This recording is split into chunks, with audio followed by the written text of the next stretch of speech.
Alhamdulillah wa salatu wa salam ala Rasulillah. The question is asking about how to establish the prayer on a mode of transport, such as the plane or the train, etc. Now, inshallah, if Allah subhanahu wa ta'ala gives us iman and life, we are going to have an explanation taken from one of the works of Shaykh Muhammad al-Uthaymeen in how he describes a person if he's not able to stand, how he should pray sitting down, if the person is not able to perform wudu and tahara correctly, how to go about in doing that.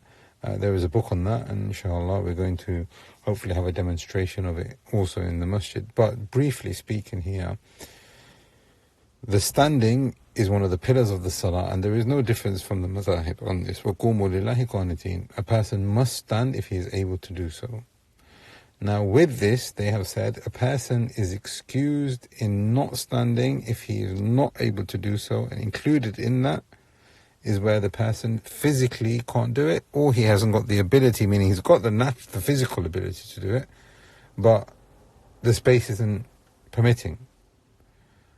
So now what do you do in that scenario? You're on the plane, you're on the train, there is no space for you to pray. In that scenario, you pray sitting down. However, a lot of people are relaxed on this. So what a person must establish is that he is able to pray the salah standing at some point during the journey. If that's the case, then you can't pray sitting down. So let's say, for example, the person is traveling at 12 o'clock. Dhuhr establishes itself or comes in at 1 o'clock. And the person is traveling until, 5 o'clock. Right? Are they able to combine their prayers at the destination, especially if they're a traveller? The answer is yes. So then what is the reason for that person to sit and pray in that manner? But the person is travelling at 3 o'clock in the morning, and they arrive at the destination at 7 o'clock in the morning, and in that time is Salat al-Fajr. And when they reach the destination, they will not be able to establish Salat al-Fajr whilst standing. The time's gone. So what do? We preserve the prayer time whilst sitting, and inshallah the person is excused for that. How does the person pray when they are sitting? Well, the person, if they are able to stand at any point, then they should do so. So this is another common mistake. If a person is able to stand and make the takbirat al-ihram, then they must do so. If they have been told, look, you can't stand, you need to remain seated with your seatbelt on, then obviously they're excused on that. If the person, this is now applying to those people who are traveling, those people who are sick as well. If you are able to stand for the Takbirat al-Ihram, they must do. If the person is able to stand to the Takbirat al-Ihram and the Fatiha, then they must do so. Because they're not excused from something that they are able to do.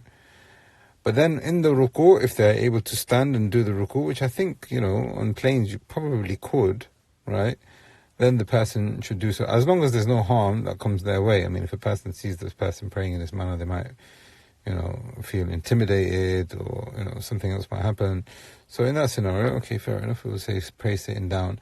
But if the person is able to stand and perform the ruku' whilst on the plane or on the train or any other type of transport or any other situation they find themselves in, then they must do so. And then in the sajda position, or in the ruku' position, if they are not able to stand, that's when they bow their heads. Now the ruku' will have a dipping, which is lesser than the sujood. So the sujood you'd go lower. Now how do you do that? Now some people, they just dip their head, and that is not sufficient. The ruku', if you're praying sitting, must be with your back. So you dip your head, so you make, you bow, you make the ruku' with your head and your back. And then you come back up with your head and your back. And then you make sajda, which is further down than the ruku', with your head and your back.